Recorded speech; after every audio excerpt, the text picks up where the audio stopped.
Sclérose en plaques, mon combat. Aujourd'hui, je te retrouve, je vais te parler un petit peu d'alimentation. Pourquoi? Parce que je travaille un peu sur mon état d'esprit. Comme je te dis tout le temps, je suis parti un peu sur la spiritualité, je suis croyant. Mais je travaille aussi sur mon alimentation.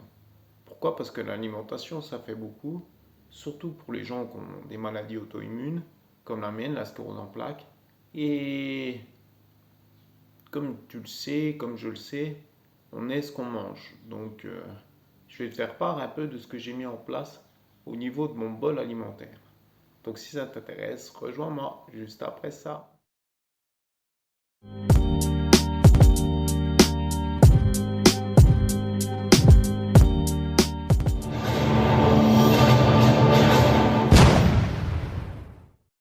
Bonjour à tous, bienvenue sur ma chaîne Sclérose en plaques, mon combat. Donc aujourd'hui, je te retrouve pour te parler un petit peu de mon bol alimentaire, de mon alimentation, ce que j'ai mis en place depuis maintenant un petit bout de temps, depuis que je suis arrivé au centre, et que je me suis mis à travailler sur ma façon de penser, sur mon état d'esprit, et que je suis devenu croyant tout simplement. Et ben, j'ai travaillé en même temps en parallèle au niveau de mon alimentation. Pourquoi? Parce que l'alimentation, comme tu le sais, je t'apprends rien. L'alimentation, ce que tu manges, c'est ce que tu es. Donc je me suis dit qu'il était temps pour moi de travailler aussi sur mon alimentation.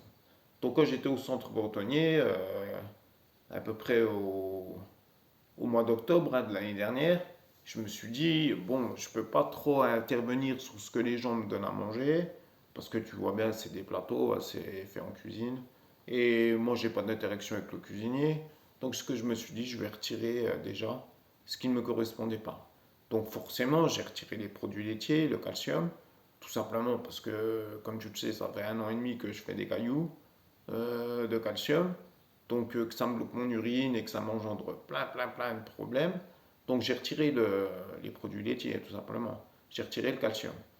J'ai fait ces cailloux tout simplement parce qu'en fait, mon médecin, dans le temps, je te montre, la vidéo elle est là.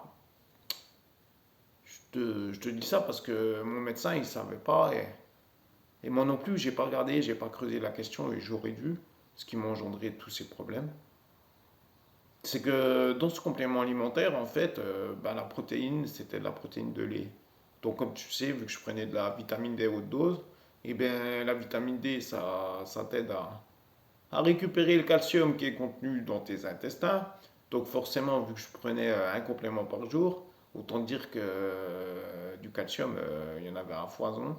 Et du coup, ça a généré ces cailloux de calcium. Donc du coup, là, je vais faire un contrôle, tiens, cet après-midi, de la vessie, pour voir où c'est que ça en est avec les cailloux de calcium. Normalement, j'en ai plus depuis un petit bout de temps. Mais bon, un contrôle, c'est bien. Donc j'y vais cet après-midi, je fais une petite écho. Et puis, si l'écho est concluante, je vais reprendre gentiment la vitamine D. Parce que la vitamine D, ça m'aide quand même à récupérer du boost de l'énergie. Et moi, je peux pas te dire le contraire en te disant que la vitamine D, ça aide pas contre la sclérose en plaques. Franchement, ça marche bien. Et voilà quoi. Donc, je reviens à l'alimentation.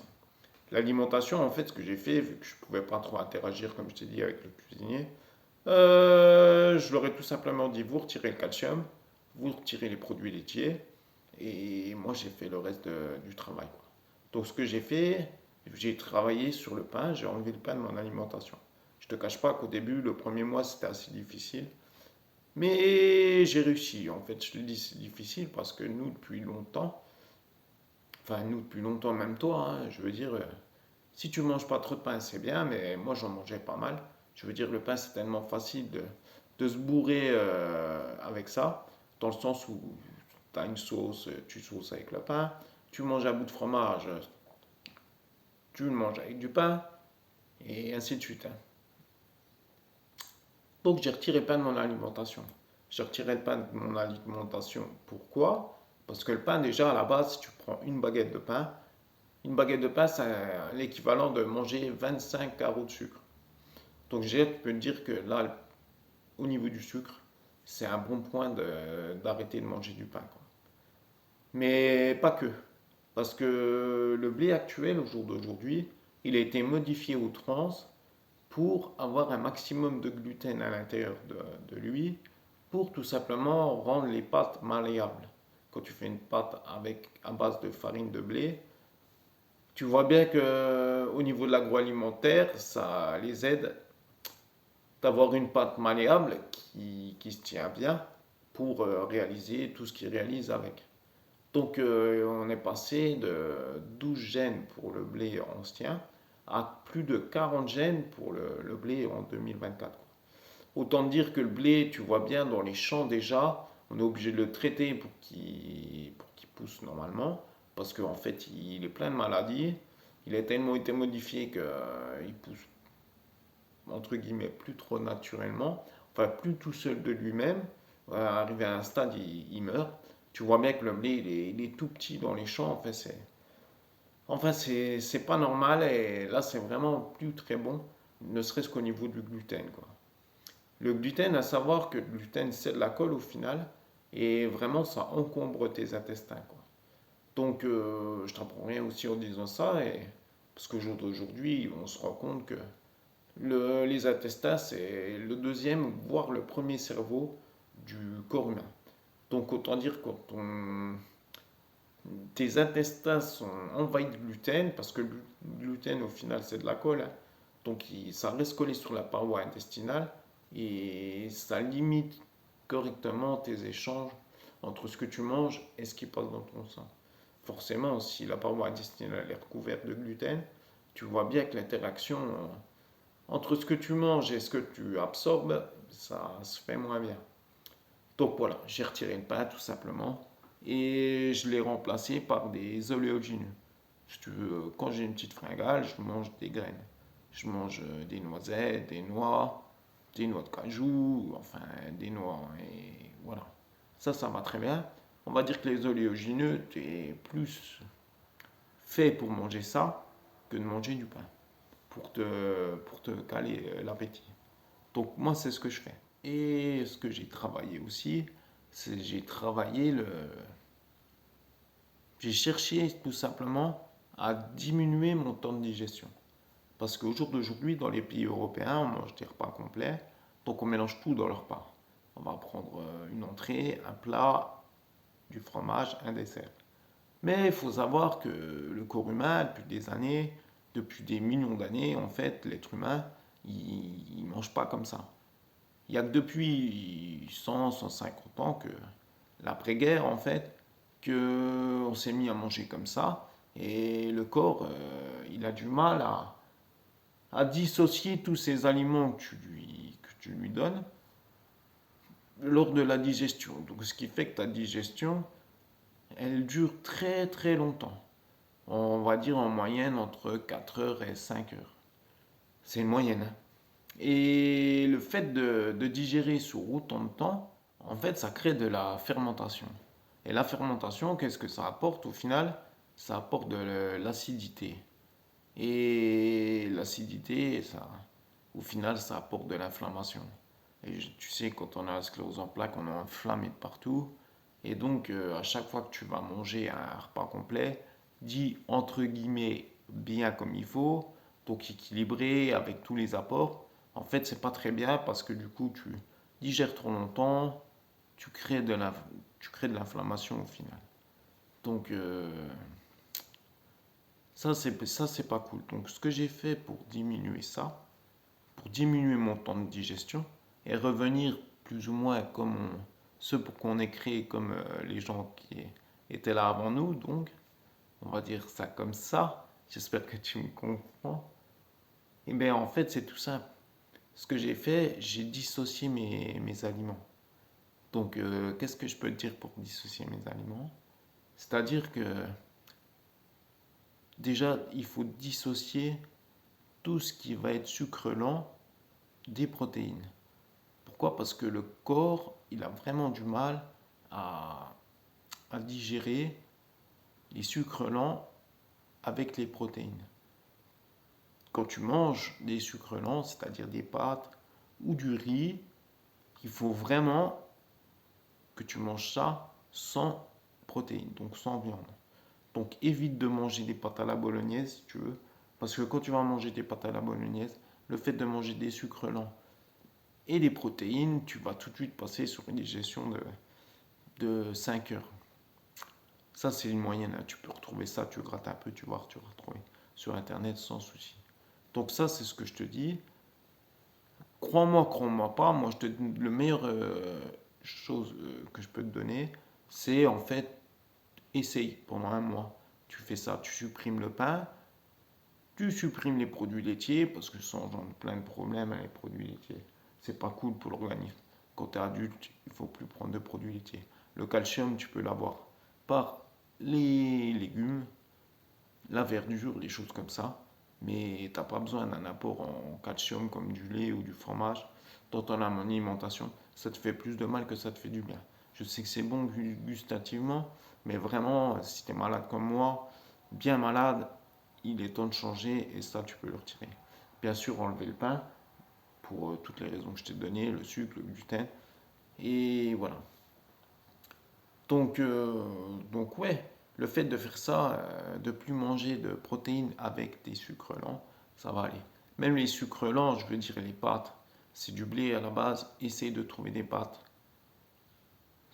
sans blé avec une autre farine, ou alors tout simplement mange plus de riz que de pâtes. Le riz, ça pousse naturellement, il n'est pas trop modifié, et dedans, il y a pas ce gluten qui est contenu dans le blé.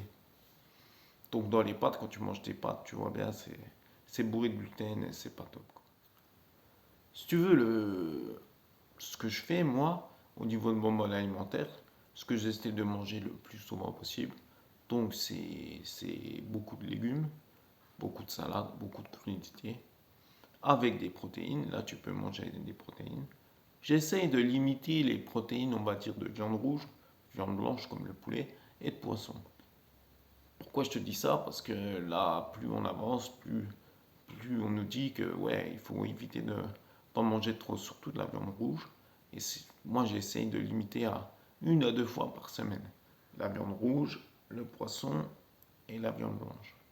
Et ce que je fais pour remplacer ça, il y a une protéine qui est vraiment plus digeste pour le corps humain, c'est les œufs. Donc j'essaie de manger des œufs durs, des œufs à la coque, des œufs à la poêle, des omelettes, des choses comme ça. Ça apporte la même chose au niveau des protéines, mais c'est beaucoup plus digeste pour ton organisme. Donc au final, tu digères mieux. Donc moi, je fais ça et puis ça va pas trop mal. On va dire que ça pour moi, c'est devenu ma base maintenant. Donc quand je mange des sucres lents, j'évite, je le fais plus, hein. Quand je mange des sucres lents, je les mange tout seul. Je mange pas avec de la protéine, je mets pas de viande dedans. Je mets pas d'œuf, je mange juste soit du riz, soit des pâtes. Autrement, quand je veux manger des protéines, donc je mange donc des crudités, des légumes et des protéines. Là, ça va bien. En fait, ta digestion, tout de suite, si tu les dissocies comme ça, elle va tout de suite descendre à 2 heures, 2 heures et demie. J'enlève aussi le sucre de mon bol alimentaire, c'est-à-dire pas de fruits. Pas de fruits, pas de gâteaux, pas de bonbons, pas de choses comme ça en fin de repas ou en début de repas. Pourquoi? Parce que le fait de mettre du sucre dans ton bol alimentaire, ça rallonge ta digestion. Pourquoi? Parce que ça fait tout de suite trop de choses à gérer pour ton organisme. Et du coup, ben, ça se remet à fermenter. Ton alimentation, elle remet à digérer en 4-5 heures. Et franchement, on n'est pas fait pour digérer pendant 4-5 heures. Comme je t'ai dit, après ça génère de l'acidité. L'acidité, ben, chez moi, ça génère de la spasticité. Sûrement chez toi aussi. Donc, si tu veux diminuer, et ça diminue, moi je te dis ça parce que ça marche vraiment bien. Ça diminue ma spasticité, tout doucement je récupère. Donc ça c'est un bon point. Donc vraiment, travaille sur ton bol alimentaire. Essaye de dissocier tes aliments, enlève le pain, enlève les produits laitiers, et puis déjà ce sera bien. Je reviens sur le sucre. Quand tu manges ton repas en dessert, tu ne manges pas de dessert. C'est dur à dire, hein, c'est dur à faire aussi. Mais prends cette habitude-là. Calcule que si tu dissocies bien tes aliments, donc crudités, légumes, protéines, tu vas digérer en 2 heures, 2 heures et demie. Donc si tu veux manger un dessert, tu le manges 2 heures, 2 heures et demie après la prise de ton repas. C'est-à-dire que 2 heures, 2 heures et demie après que tu aies mangé ton repas, là tu peux manger des fruits. Il n'y a pas de souci. Parce que ton bol alimentaire, il est passé de ton estomac à tes intestins. Donc tu peux de nouveau le remplir avec des fruits. Et là, ça n'engendre pas de problème. À savoir que pour info, si tu prends les fruits, ça se digère assez vite. Ça passe en une demi-heure dans le sang. Donc en une demi-heure de digestion, excuse-moi. Ça passe de ton estomac à tes intestins en une demi-heure. Donc voilà, essaye de penser à ça et de dissocier. Une fois que tu avais ça, tu fais pendant un mois et tu vas voir, tu te sens franchement mieux. Et au final, tu perds du poids aussi. Si tu prends mes vidéos tiens, quand j'étais au début au centre, je suis pas gros, hein, je te dis ça, moi je fais pas ça pour maigrir. Mais naturellement, le corps il maigrit en fait. En fait, tu perds les graisses. En fait, j'ai pas maigri, hein, je fais toujours le même poids, mais tout simplement, tu perds les graisses. Je le vois sur mes joues, elles sont moins grosses. Mes bras, ils sont plus secs. Et mes jambes aussi. Tout simplement parce que le corps, le fait de mieux manger, de mieux digérer, il a plus d'énergie, il va mieux et il enlève toutes ces mauvaises graisses en fait que tu as sur toi. Donc moi je cherche pas ça pour maigrir. Mais indirectement tu le fais sans le vouloir. Donc tu ne maigris pas, tu perds pas du poids, tu perds juste de la graisse. Enfin voilà. Moi ce que je peux te dire c'est essaye-le, ne me crois pas, voilà, moi j'ai mis ça en place parce que je me cultive, j'apprends, je fais des lectures, je regarde pas mal de vidéos et ouais, le fait d'appliquer ça correctement, je vois bien que ça va mieux. Je perds de la spasticité, mes bras, même le bras gauche, il a envie de bouger. Là, je vais reprendre la vitamine D, je pense. Dès que j'ai les résultats de ce que je vais faire cet après-midi, de l'échographie de ma vessie, donc tout devrait entrer dans l'ordre. Donc travailler sur mon esprit, travailler sur mon alimentation, travailler avec la vitamine D, franchement ça va le faire. Donc voilà, c'était une petite vidéo comme ça pour te parler un petit peu de mon mode alimentaire. Si tu as des questions, n'hésite pas à mettre des commentaires. D'ailleurs, n'hésite pas à t'abonner, n'hésite pas à liker la vidéo, le pouce bleu de YouTube, n'hésite pas à la partager. En tous les cas, voilà. Donc sur ces belles paroles, je vais te laisser là. J'espère que cette vidéo, elle t'aura plu. Elle t'aura appris des choses. Et si tu veux que je rentre plus dans le détail, mets-le en commentaire et on fera une vidéo plus pointue. Donc je te dis ciao. Je te dis à la prochaine. Allez, ciao!